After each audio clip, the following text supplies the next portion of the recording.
Assalamualaikum warahmatullahi wabarakatuh. Nama saya Muhammad Izzuan Hakim bin Abdul Qadir. Pada kali ini kami akan membincangkan tentang konsep manusia dan sikap keperimanusiaan dalam perspektif Islam. Pertama sekali, konsep manusia menurut perspektif Islam adalah khalifah di bumi. Konsep manusia dipandang sebagai khalifah, iaitu wakil oleh Allah SWT di bumi ini, yang bertanggungjawab untuk memelihara dan memakmurkan dunia. Allah berfirman, ingatlah ketika Tuhanmu berfirman kepada para malaikat, sesungguhnya aku hendak menjadikan seorang khalifah di muka bumi. Surah Al-Baqarah ayat ke-30. Ini mencerminkan tanggungjawab moral dan etik manusia untuk bertindak dengan keadilan dan bijaksana, mengolah sumber daya alam dengan bijak, dan menjaga keseimbangan ekosistem. Filsafat ini menunjukkan bahawa manusia memiliki peran aktif dan konstruktif dalam alam semesta.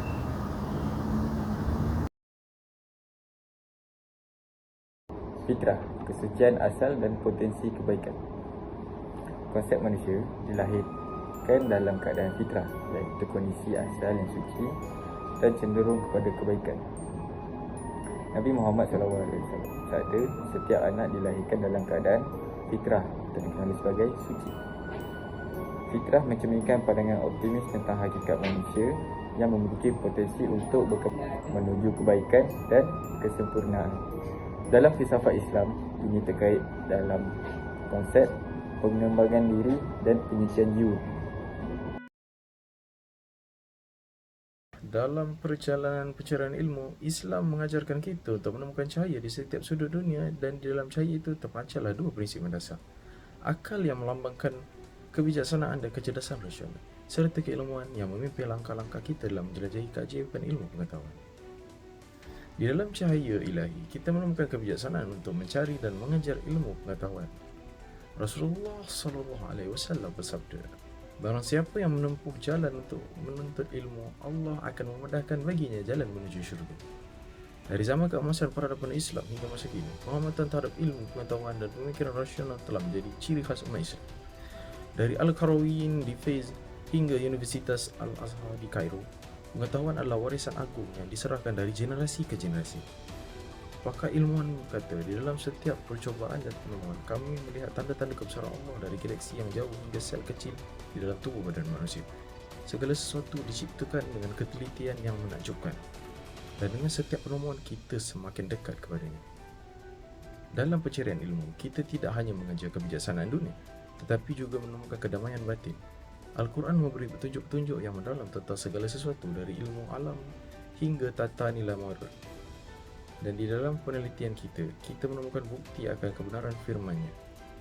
Sebagaimana matahari terbenam dan bumi tenggelam dengan kegelapan, marilah kita memikirkan bahawa setiap cahaya ilmu yang kita peroleh adalah berkah darinya.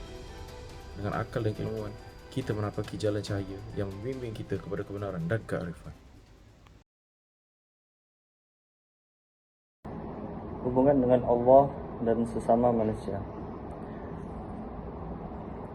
Konsep tujuan utama penciptaan manusia adalah untuk beribadah kepada Allah dan menjalinkan hubungan baik dengan sesama manusia. Dan aku tidak menciptakan jin dan manusia melainkan supaya mereka beribadah kepadaku. Surah Al-Zariyat ayat 56. Ini mencerminkan dualitas hubungan vertikal hablu minallah dan horizontal hablu minannas dalam filsafat Islam, menekankan pentingnya keseimbangan antara spiritualitas dan interaksi sosial.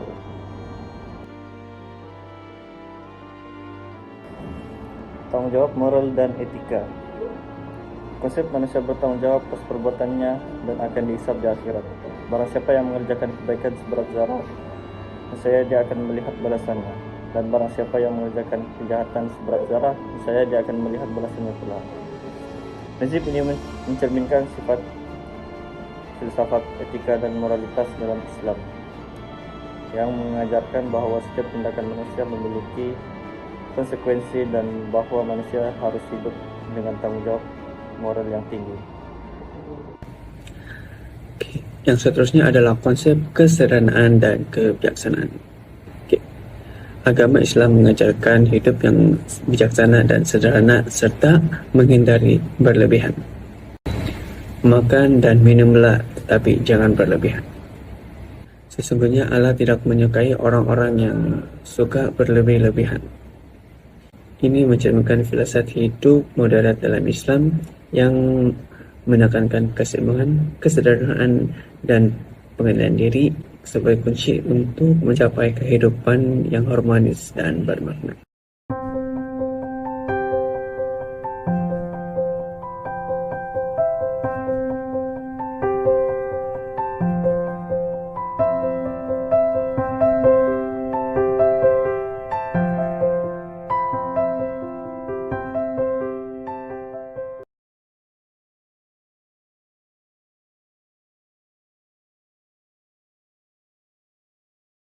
Okey, baik. Seterusnya saya ingin menerangkan tentang Tauhid.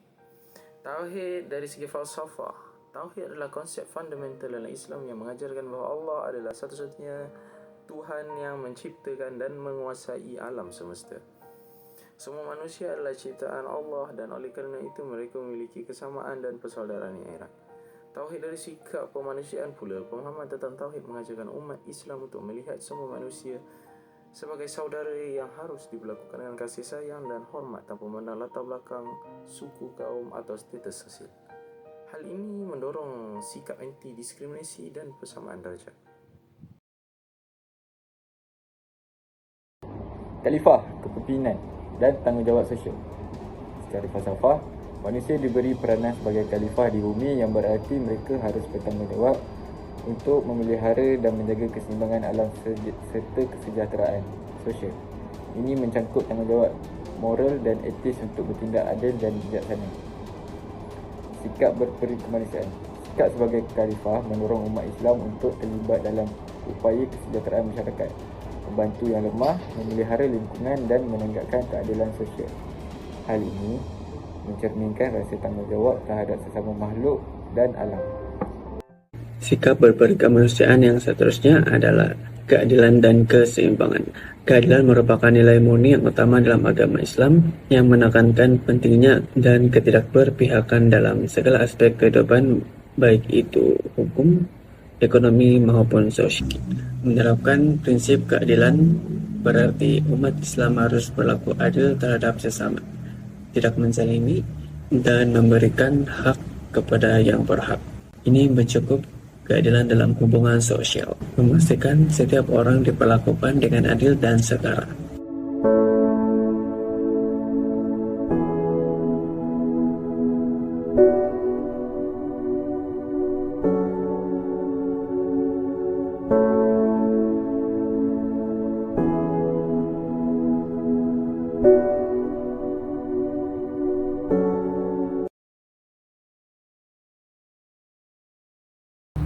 Isi terakhir bagi sikap keperimanusiaan berdasarkan perspektif Islam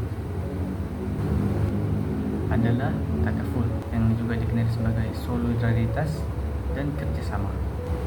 Mengikut falsafah, takaful adalah konsep solidaritas sosial dalam Islam yang mendorong saling membantu dan menjamin kesejahteraan bersama. Ini mencerminkan prinsip saling tolong-menolong dan kebaikan. Manakala, menurut dari sikap keperimanusiaan, praktik takaful terlihat dalam bentuk zakat, sedekah, dan berbagai bentuk amal yang lainnya. Umat Islam diajarkan untuk saling membantu maupun dalam situasi bencana serta mendukung kesejahteraan kolektif.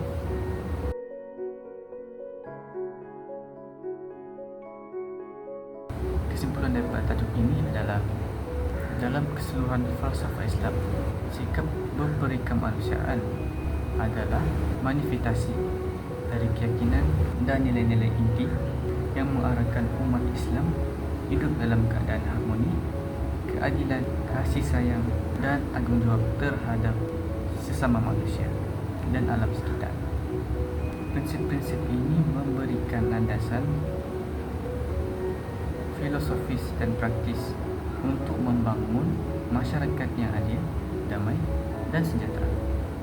Secara keseluruhan, konsep manusia dalam Islam menekankan tanggungjawab, kehormatan, rasionalisasi, moralitasi, dan keseimbangan, membentuk pandangan hidup yang komprehensif dan koren. Sekian itu saja daripada kami. Wabillahi taufiq wal hidayah. Wassalamualaikum warahmatullahi wabarakatuh.